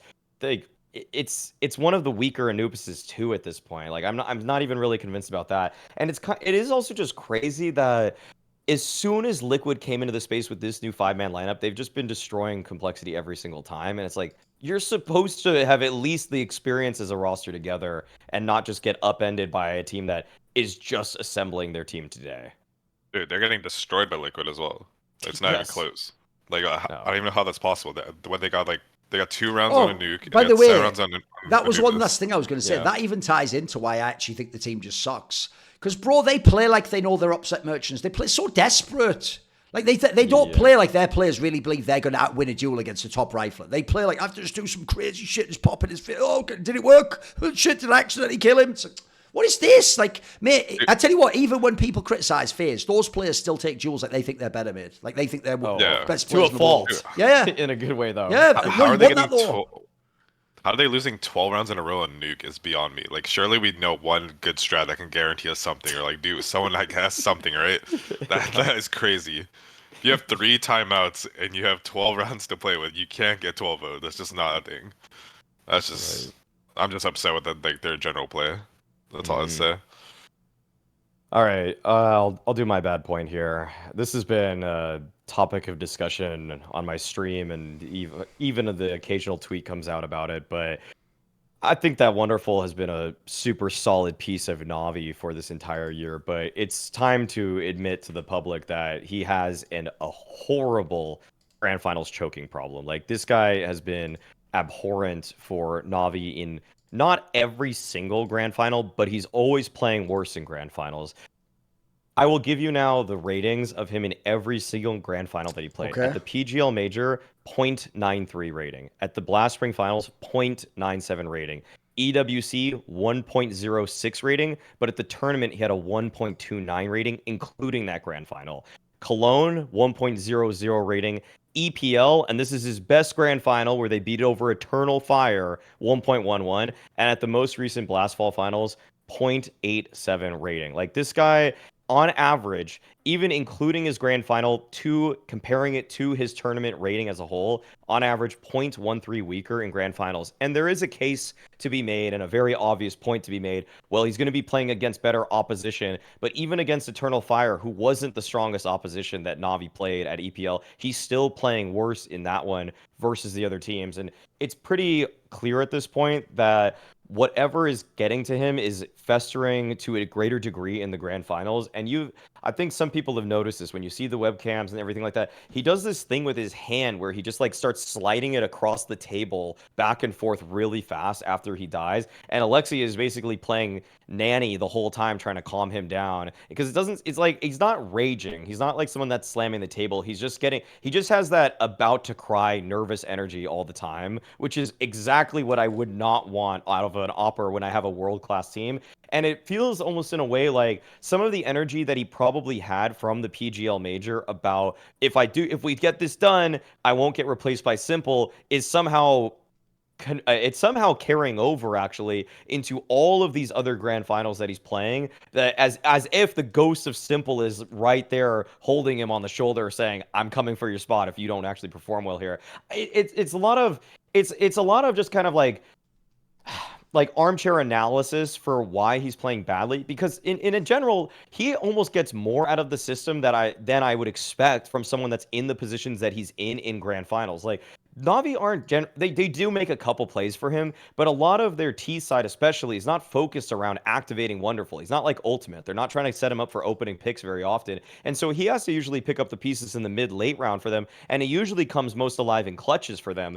But in grand finals, he's just not a clutcher at all. Like it just doesn't really happen in the same way that it does during other parts of the event where, God, like wonderful today, even when he's playing FURIA, had this insane ace where he was just like peeking everybody, just going for just like whipping his op around, just like knows where the next duel is going to be coming from. You do not get the same guy in later stages of tournaments, let alone the grand finals. So there's clearly a problem with him in these moments that needs to be acknowledged. And even at Cologne, actually, we saw it on the cams, or maybe it was the fall finals. Like, he's just ripping his vape between maps, and it's like, I'm sorry, that's just, I don't see how that, I don't know what's going to help him, but I just can't imagine it's that. Like, talk to Ursula. Like at least, I think, what is it? Like, Ema or Jail had, like, a ball that they're, like, at least throwing around or something like that. Like, dude, do something else. Like, please. Like, anything else. Goddamn. Of course, JL just has like the most basic human toy ever invented, like a button. Goes round. Oh, I'm back in the game, right? I'm back, coach. I'm zoned back in again. I've got my shit together. I bet the joke is when they go backstage, if JL's like got nervous energy, they just get a laser pointer out and start shining it on the floor and starts darting around after it. Anyway, what do you think about Wonderful Chet? I mean, I think he's definitely. I mean, there's a reason why they get to all these finals. He definitely does play well. Yeah. But yeah, when he gets to the final, I'm not sure what happens. I'm not sure. Like that Eternal Fire one, I felt like should have maybe ignited a little bit of confidence when he gets in finals, because that is where he played the best so far. Like that's what you hope for, right? When you get like a younger player or like a player who is getting into like trying to break like a slump or whatever. All they need is like that one performance, and then they can like boost out of it. And I thought that could have been enough, but maybe it wasn't. Maybe he's still waiting to get that breakthrough performance in a final, where once he gets that one rolling, it might be like he's on a heater, kind of like how we talked about Furia. Once they got into that form, like that rhythm, that groove into a tournament, like he gets that one final, he'll just like keep spiraling, like oh keep going, oh, keep going. But he's yet to have gotten that for some reason, and I feel like it can be a structure issue because their structure is what gets them there in the first place. I don't know how he's trying to cope with that. I don't know if they have like a sports psychologist. Yeah, they much do. of that they've worked. Yeah, like I don't know how much like she or he has worked with him. Like I don't know how that's going on, or I don't know if maybe another thing that they could probably have done that I've done in the past is, they don't really set him up for that many op kills to begin with, or like they don't like do a lot to activate him. So maybe when he's playing a little slow, they can start just calling a couple of plays around him to just get him in the game. It's kind of similar to like if you're like a Mirage player on B, right? You're jump spotting a lot. You're jump spotting. They finally hit your sight and you whiff everything. Like you just whiff everything because you're just cold as fuck. So maybe he just needs stronger starts. So maybe that's something Navi could look into for his finals specifically, is just, setting up for a really strong start, making sure he can go for picks that he needs. Maybe they invest another flash or two. Instead of dropping nades to him, he could be the one getting nades dropped for. Just try to get him more involved into the finals just to boost his confidence, because I'm sure that's all he's looking for.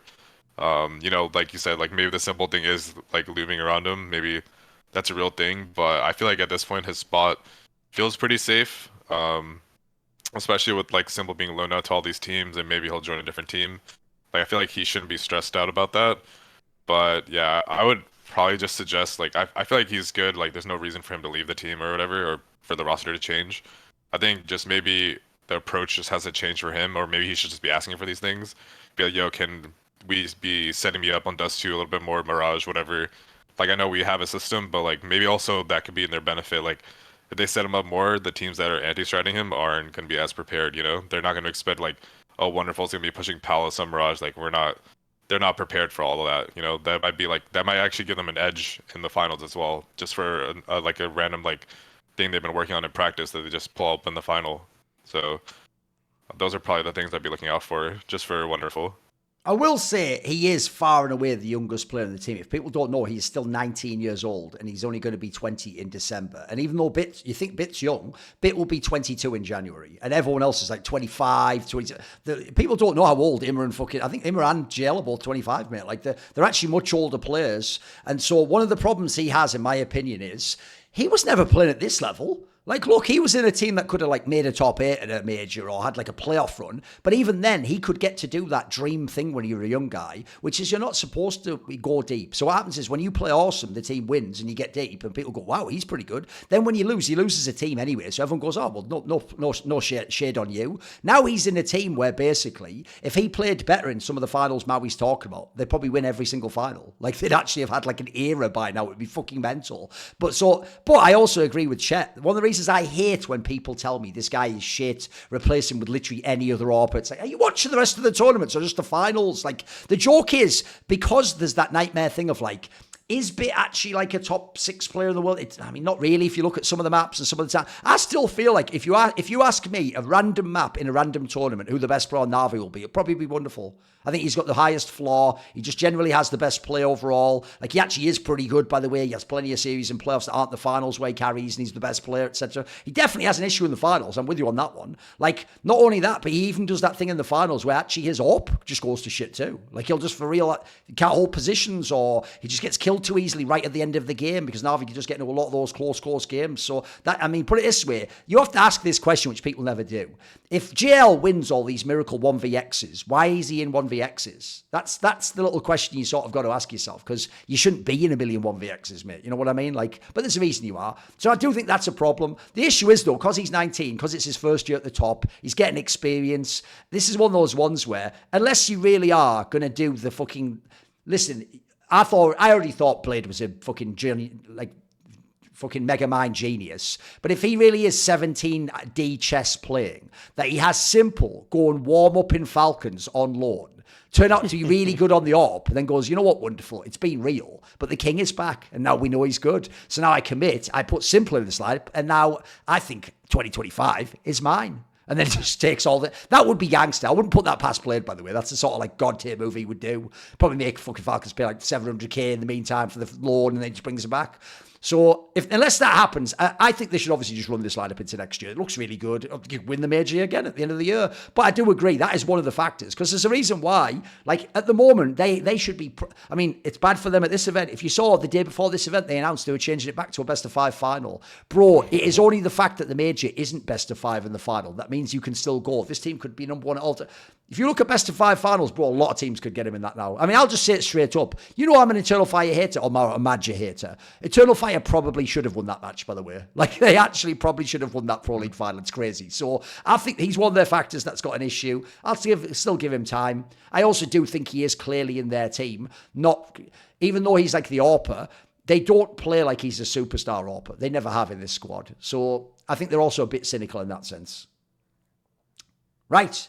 My bad point is actually one a lot of people seem to have missed. I'm amazed. Because here's the thing. One thing I love about the ESL format for many years now is it's the same format in all the tournaments. It's that group stage with the double elim, so that's awesome, because then you get that scenario where like you can lose. Now, I'm not as big a fan of the BO1s at the beginning. That's not even the biggest part of this format, though. I do think for this event it sucks because you go to South America and lose a BO1.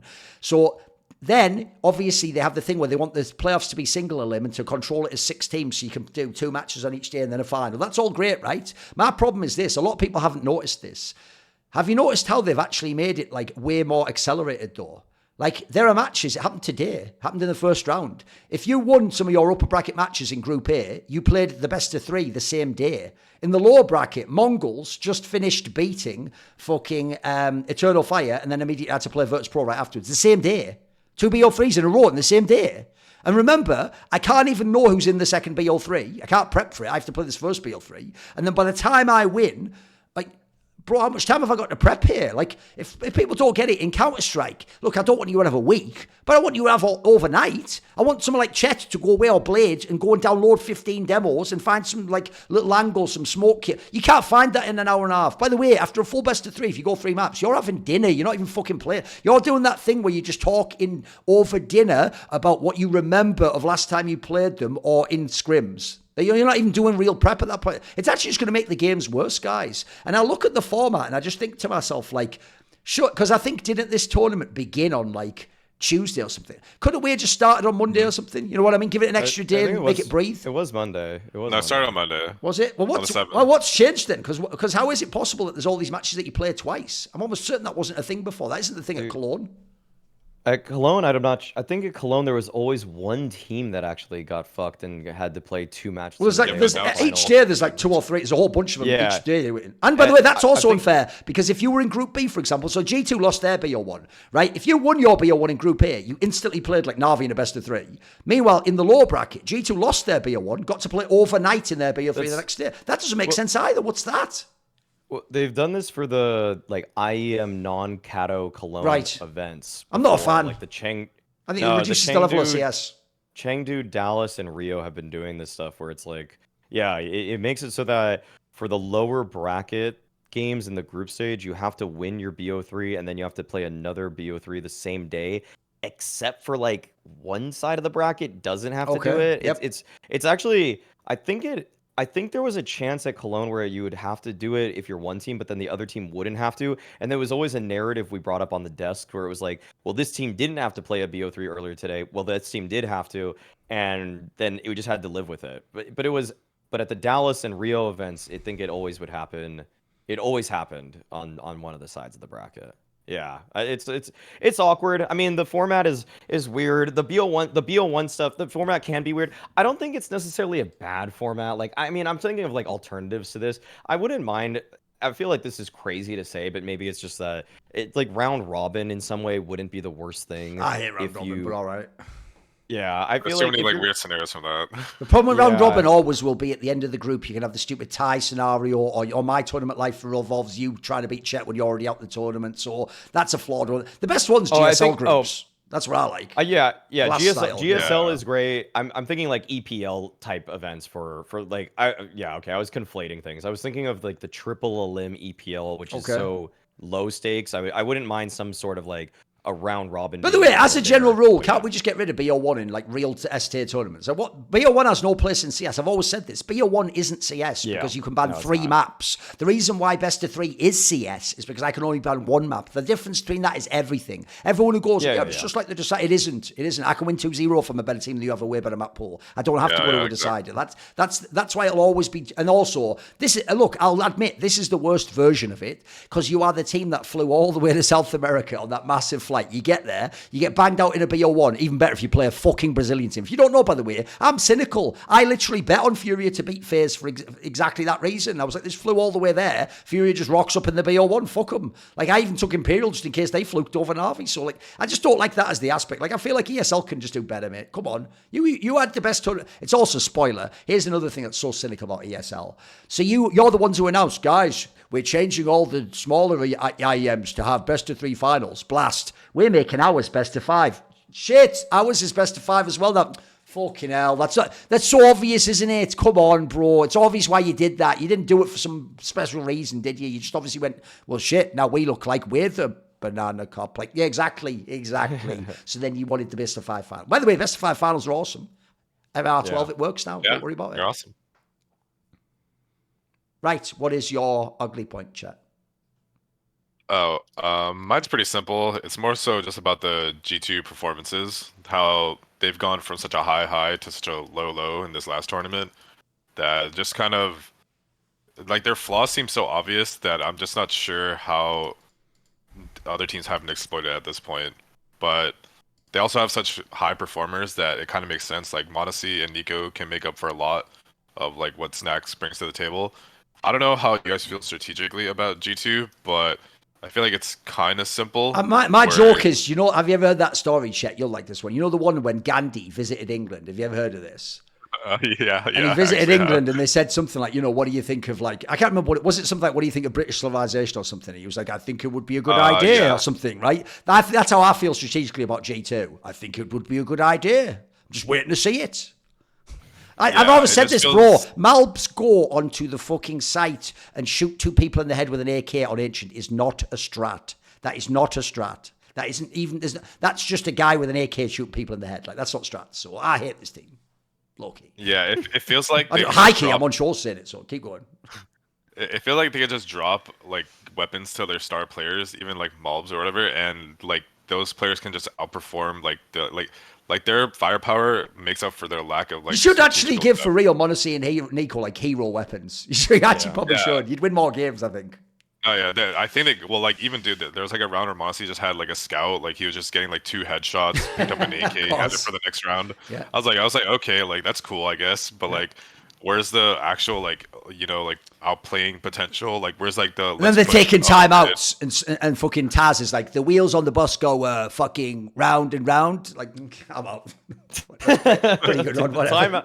They're terrible. The Taz. Also, it's like that meme, isn't it? He's not beating the allegations that Maui's made. Like every clip that's shown just plays into Maui's narrative. God. It's bad, isn't it? I know. Surely that last clip they showed, surely like he like said more before that. Surely, I know. Yeah, like they had to cut out all. By the way, I can also do like the charitable reading. Like here's an example. It could be that what he means by that is like, guys, like at the moment we're just playing the game and going through the motions. And we've got to realize like this game's going to get away from us if we don't get rounds like right now. Like that's what he's saying. Like we have to literally fucking win rounds now. We have to forget everything else, forget tactics, get in the game. But the problem is I was just super charitable. When I actually look how they play, they don't play like the tactical at all. And spoiler, Nico plays like he's not just going to Falcons. Like as he plays, his lucky charm is like the fucking ticket to Saudi Arabia under his monitor. He just looks at that after every half like, yep, it's all sorted. You know what? It's only a few more months of this shit. Like, they play like they're a dead team too. I don't believe in this squad at all, bro. Yeah, which is why I feel like that's why they can have such high highs and such a like low.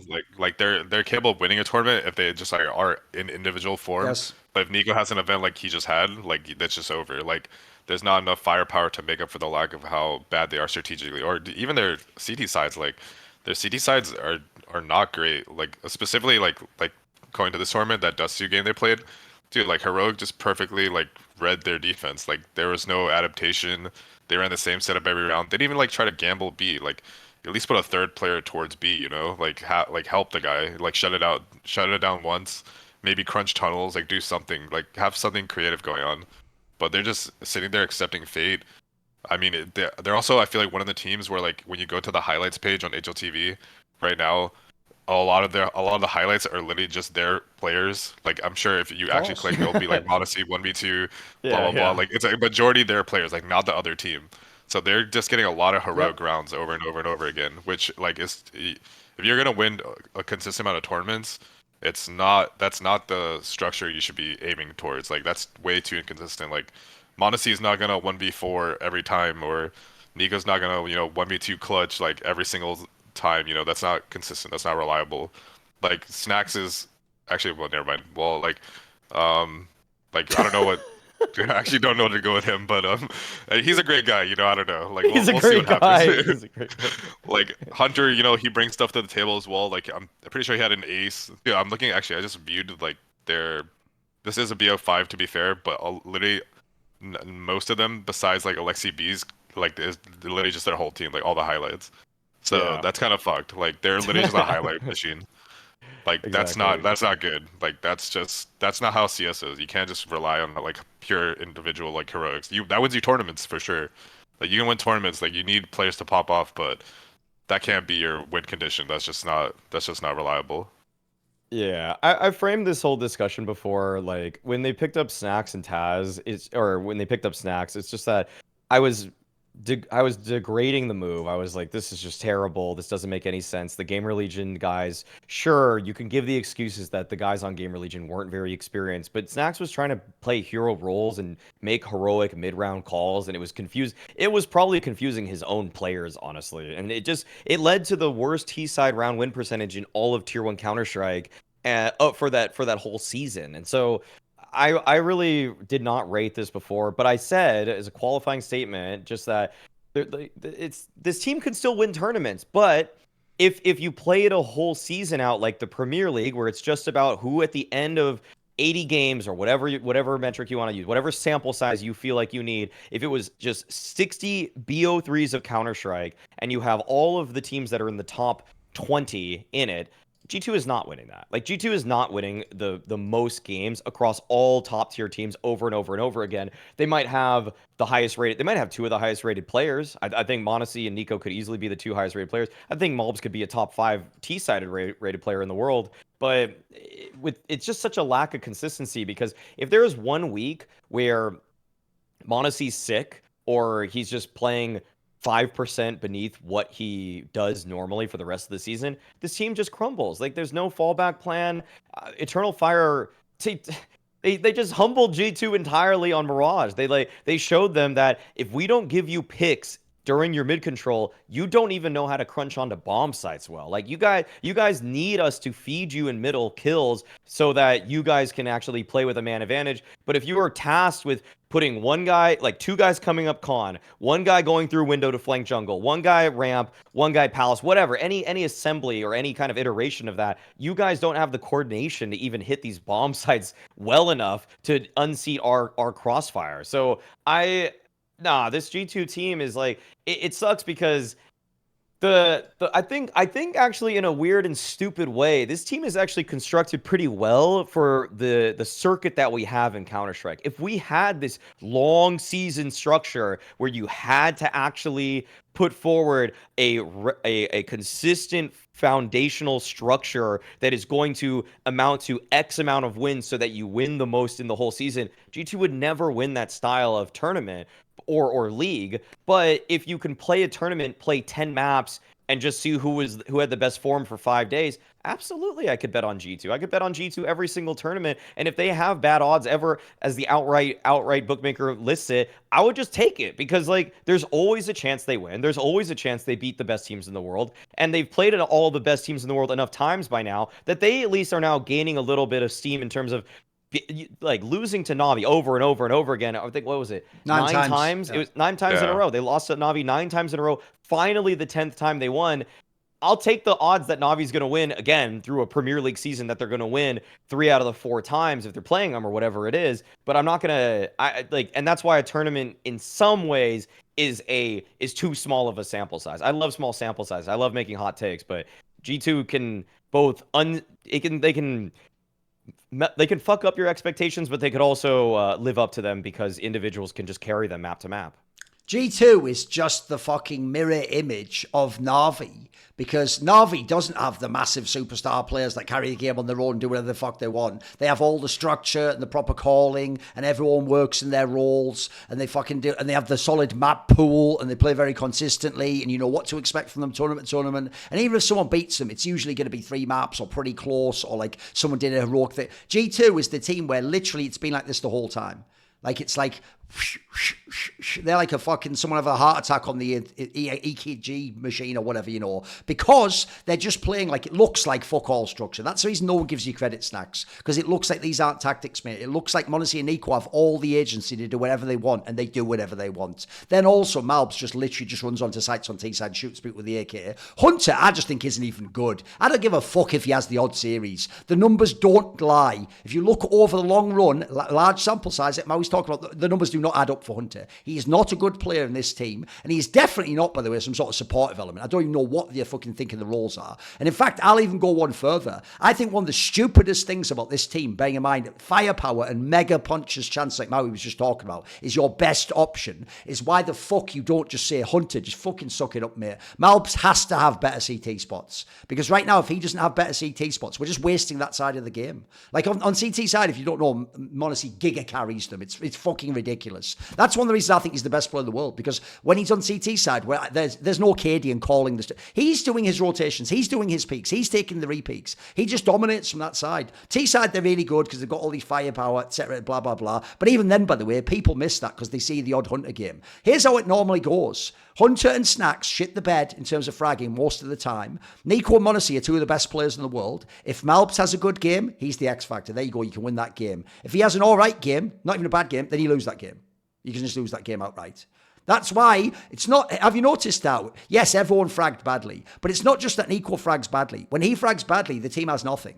They don't have like you could, again, think about what I was saying about IGLs. You could have a scenario where you just don't close the round. You get onto the sites, you use your util correctly, you trade correctly, you get in there. People don't know. One of the reasons I look down on people who think you need superstar teams to win T rounds is the whole mechanic of Counter-Strike. Let me very briefly give you a fucking 30-second lesson, and you will now know how to watch the game, you dunce idiots watching Crosshairs. Here's how Counter-Strike works. There are two mechanisms. One, you are the Ts, so you choose where the first engagement onto the site takes place. There are never going to be 5 people in that site. So if you want to, you can always have the numbers advantage going into that bomb site. When you go into the bomb site with numbers advantage, you don't even need a hero to get a 3k. You are just doing a trade frag, the most basic T-side concept since 20 years ago. And so if you have a numbers advantage going onto a site and you trade correctly, even if that's Ziwu, even if that's simple, you trade correctly, you now are on the bomb site, you plant the bomb, and it's now a retake scenario, probably with you up in numbers if you do it correctly, or at least even numbers. That is exactly what G2 doesn't do. They shoot people in the head. They don't do what I just said, play Counter-Strike. They shoot people in the head with guns.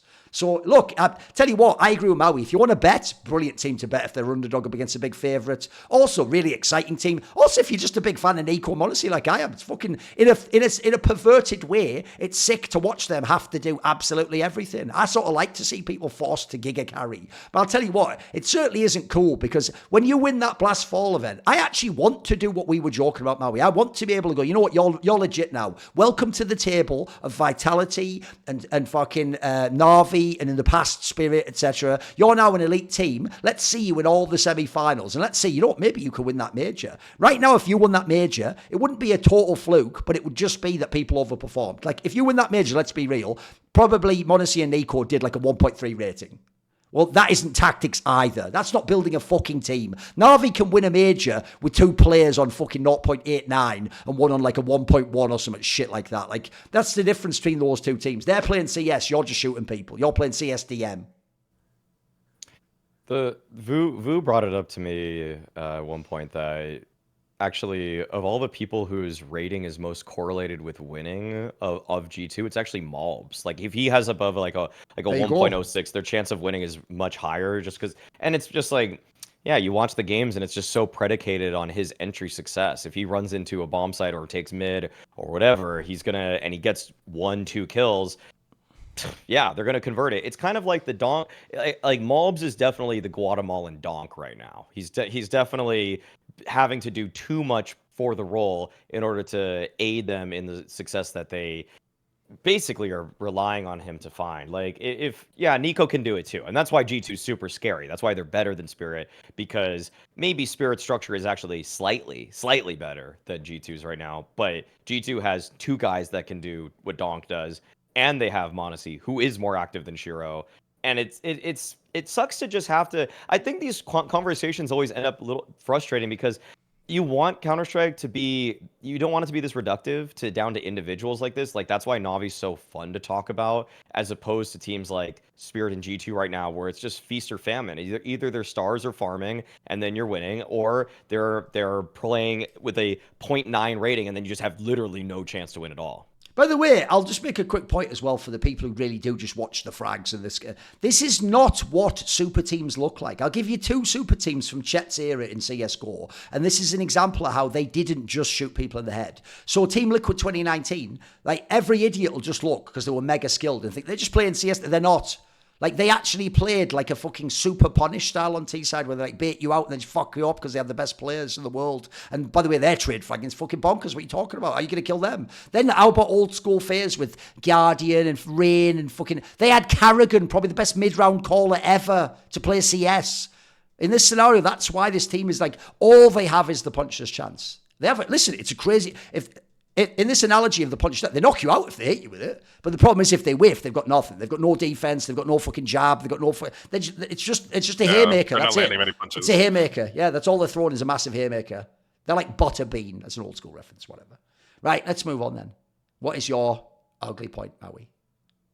Mine is for the Blast World Finals. It's actually been posted yesterday, or maybe 2 days ago at this point, for Vitality, that they were not going to be playing with mezii at the World Finals, and the replacement that they're actually using is JACKZ. And yeah, JACKZ has been just completely irrelevant in the Counter-Strike 2 space in general. I wasn't even going to just say like the year or anything like that. It's basically been all of CS2. JACKZ has just been completely irrelevant as a player. He's been on TSM, who achieved absolutely fuck all. And now he's playing with Gen 1, which KRL's team. Yeah, it's KRL's team. Yeah, I'm glad you confirmed that. But they're doing pretty much nothing. Also, he's performing sort of randomly, like as in tournament to tournament. He'll go red, then gray, then green. I looked at one of his demos actually yesterday. What's he, a fucking mood ring or something? Keep going. Yeah, it's all over the place. Like I looked at one of his demos though, and I cherry picked a really good demo, like one of his highest ratings of the entire year, and his gameplay is just really flawed. Like he was playing ramp on Nuke, and he was also playing like the lobby lurker for them on T side, and he did very well. He had a 1.73 rating, but he just the way JACKZ peaks in this game, he puts his, and some people do this. Like if you look at a lot of POV demos, you see a couple people do this. He so frequently, as opposed to when he's rounding a corner, tracking the edge of a wall, he just aims almost like he has wall hacks at where he thinks the next fight is going to be. And so what actually happens to him really frequently, especially in his bad games, is that people will just swing into him as he's swinging, but his crosshair isn't on the edge of the peaking angle. It's that he's like looking through the wall, and so they'll just surprise him. Like this happens to him a lot. Like it's basically like when he dies, he's usually rounding a corner, but his crosshair isn't on the corner. You guys understand what I mean, right? Like yeah. Like he's trying to preempt too hard. Yeah, it's such a bad habit, and he does it, and he lines it up well before he's there, and then he just kind of stays. It's like he's just not locked in at all. Like he's like, the guy's gonna be there. I'm fully committing to that idea no matter what. And if he's not there, I will lose this fight 100 out of 100 times. He has great first bullet accuracy still, so he can make corrections, but he also just kind of still is in that mindset where he tries to do too much. Either way, he doesn't play the same spots as mezii. He's not the same kind of player as mezii. And for the reason is not just like, I'm not just saying JACKZ is bad. Like that's not the ugly point here. The ugly point is more that this race for number 1 is so vicious right now that every tournament actually matters. And if JACKZ and Vitality don't win this, and let's say it's Shira, or not Shira, Donk or G2's mezii, like at the end of the year, like those little edges are going to matter unless he overcomes it with some kind of major victory. But at the same time, I just want all the tournaments for the rest of the year, for the rest of the season, to be played by the 5-man lineups for these teams, because I feel like I want them to just ramp up in the most proper way that they can and get the most reps that they can, so that come major time, it is full 100%. There's no caveats, no excuses, none of that. And I don't think Vitality are going to throw out an excuse. I don't think they're going to say, oh, it's because we played with JACKZ in Singapore that we're not playing well in Shanghai. But I do think that there is an element to the narrative building that is lost when this kind of substitution has. And I just feel like JACKZ is in a weird... I also just kind of wish it was a more worthy replacement. Like, I don't think they could get Yimpad, obviously, but if they could get somebody that's just a lot sicker in this kind of role that we know has potential, as opposed to just being buds with the Vitality guys in Apex, then I think it would just play out better. Thoughts, Chet? I mean, I don't know what their options were for replacements. I mean, that does suck for Vitality and like their race for number one, because now it's just like, what if they did have mezii? Like, would they have just like won out and did really well? And it's for an important event as well, so that kind of sucks. I don't know if he has any ex-teammates on that team on Vitality. Does he at all? I don't remember No. because he was on G2, but I don't think any of those players are on that team No. from memory. Oh, They're just just friends. Apex, just Apex. Oh, Apex. Just yeah. Apex, right? Apex, yeah. No, did they Right? ever? No, they were never in the same team. Actually, no. No, I don't think No, Apex they is weren't. very in the No. same team with him. No, he was on G2. Okay. You're right. They used him as a sub that one time that at I think it was ESL Pro another League a blast few- or something, wasn't it? Was it? I'm sure they all know each other. EPL. They're all French. They probably know something. Oh, okay. Yeah, but yeah, it just seems like a really random replacement, especially because I remember on G2, even when I was in CS, and I think even later on when I was gone, because I was still watching, he didn't perform that well like most of the time. He had like probably like odd series. Like he was like one of those hot and cold players, like how you said how he aims. Like, you know, if his pre-aim is there and they're exactly there, he's probably gonna have a really good series. But that style of aiming is so inconsistent because the moment they're not there, it's almost like he's on a bots training map. Like he went on like an aim training map. Like what is that fucking program called? Like Refrag or some shit. Yeah, Like he yeah. went on one of those. Like did all those crosshair trainings like perfectly, and now he's trying to translate it to like a real game scenario. But that just isn't how real games work. You know, like they're gonna be in random spots and random off angles. Like he's basically just relying on flicking his crosshair like every single time, and that's just not good. Like that's just not good mechanics. Like that's just him being good enough to hit that shot that if he gets it, he's gonna win that battle. So I mean, if the other team gives it to him like that, then it should be fine for them. But I highly doubt it, to be honest. I feel like they're gonna struggle a bit, especially if they have to change a bunch of spots. Like maybe it puts like Flames in a better position or Apex in a better spot. Maybe they can compensate by putting those players in better positions and JACKZ takes like all the bitch rolls. Maybe that could work. And also that could maybe play into their advantage as well. Maybe that's the edge they need to just be a little bit unpredictable, and then that might help them win the whatever next event they go to. So it could work in a good way, but we won't be sure until like we actually see, I guess. Right, two things. One, they can't be any worse because I'm told by Ziwu fans he plays 1v9. So logically, it's still 1v9. So just go ahead and win the tournament, mate. What's the problem? You should win with JACKZ too. It's all good. 1v9. Secondly, here's the factor of the Apex connection. I know when they used him in Vitality as a stand-in that time, he actually fragged out if people don't remember. And Apex has a theory that he's the only one who like gets how to use JACKZ, so that if you can use him, you know, like pilot him exactly. Okay. Like if you can do that, then suddenly he like unleashes the beast inside or whatever and goes into the. By the way, if people don't know, JACKZ is really fucking old. I'd have to look it up. I think he's probably like 28 or 29. By the way, he's fucking really he's ancient. above his 30s. Yeah, he's really He's in like his yeah, 30s. there you go. He's in his 30s. So he's really ancient. So actually, to have the IEM Rio, it's not bad even. 32. But I agree with you. He is the ultimate up and down player. Like, because I used to always say he's fundamentally not anywhere close to a good player, but he has the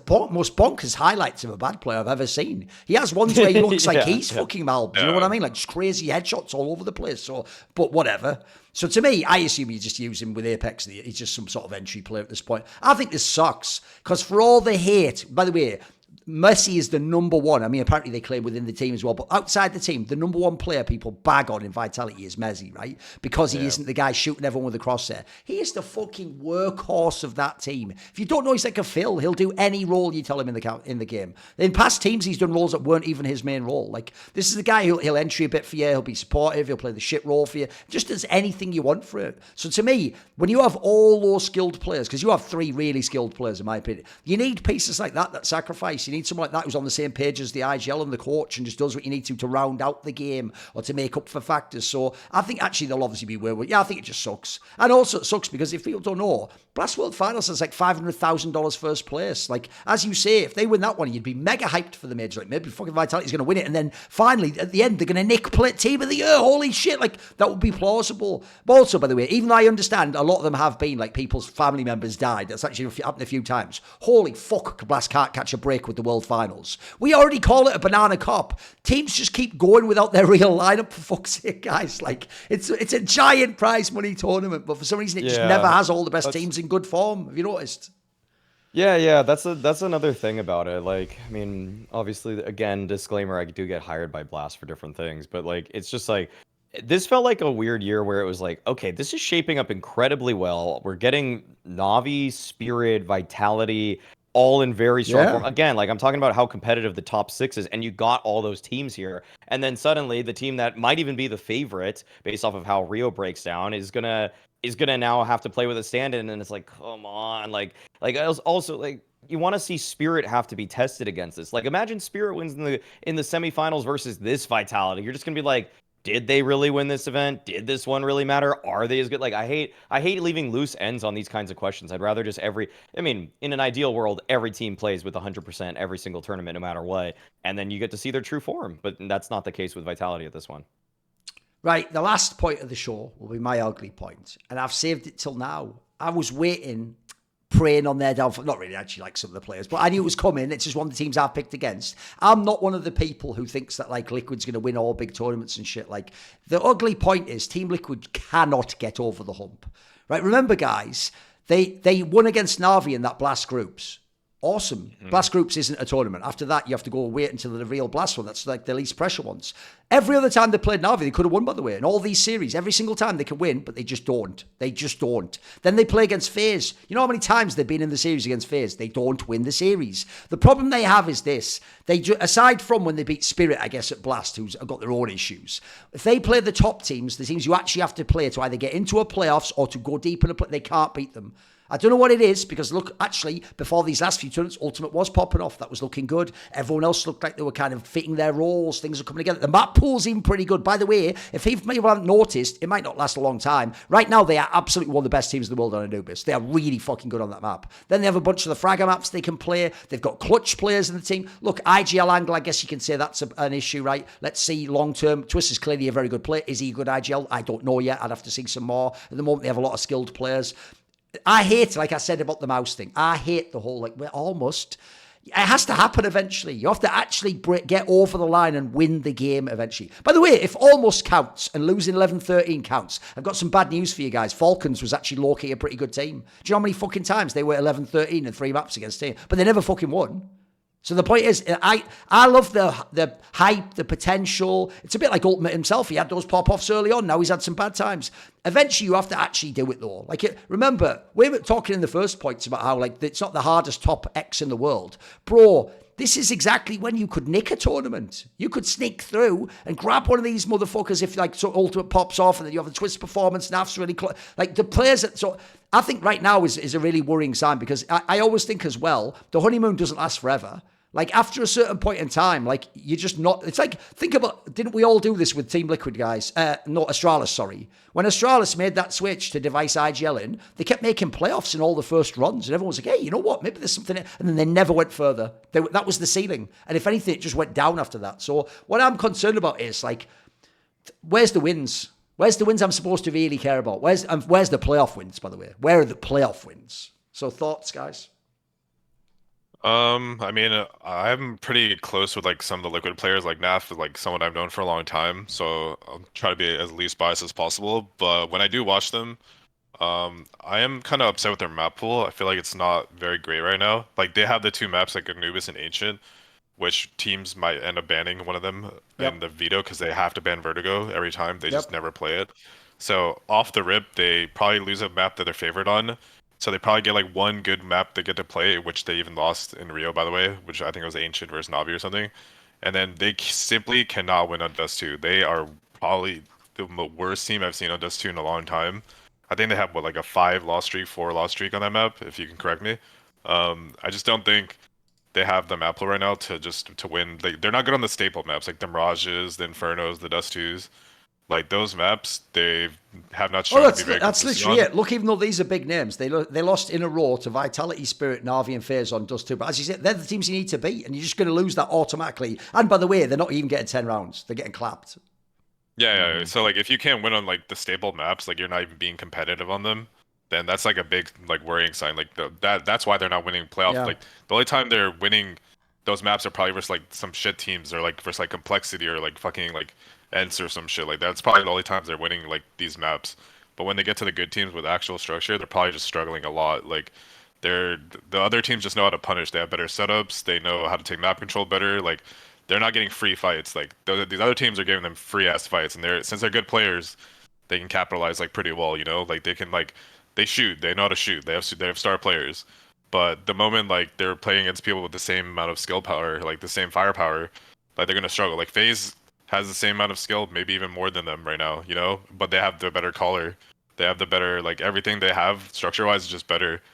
And they're also losing their honeymoon phase. I think what's with 2 months in that lineup. That shit's gone. Like they're not gonna have that anymore. Like they're like Ultimate's not gonna be surprising people anymore. They're like whatever X factors they had because they were a new roster are now just gone.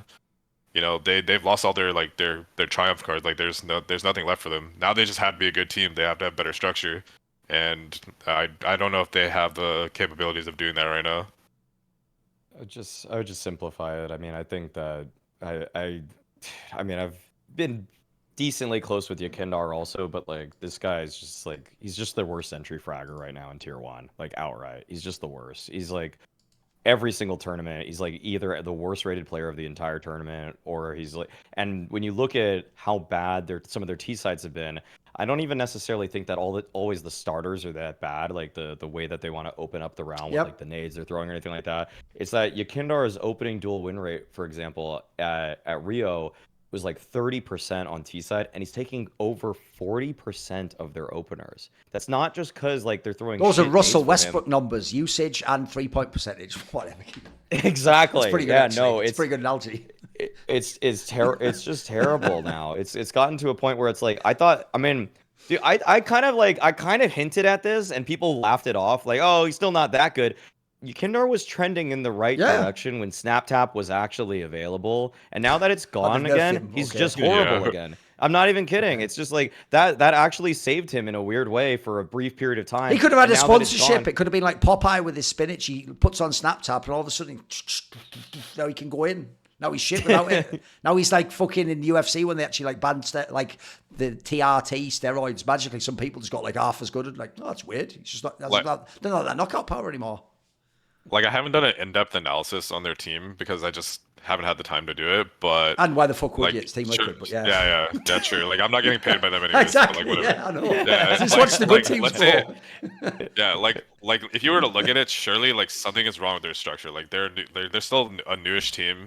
Like surely, like if he's taking that many duels, like is his team doing the best job of helping him get there? Like I don't know. Like I'm not sure about that. By the way, think about how bad this is. Twists is a new IGL, and I think within context, frags fairly well for an IGL. But the problem is, if you're a new IGL, especially if you play a more forward rifle role, bro, you're trying to simultaneously fix your Kindar and tell him like when not to like overgo for kill and work ultimate into the lineup, and you never even used to use AWPs in Liquid. Like, bro, how hard do you want to make this? Like, bro, I want it to be as easy as possible if I'm becoming IGL. Like, this is really, I think that the assignment's too tough. It's too diff.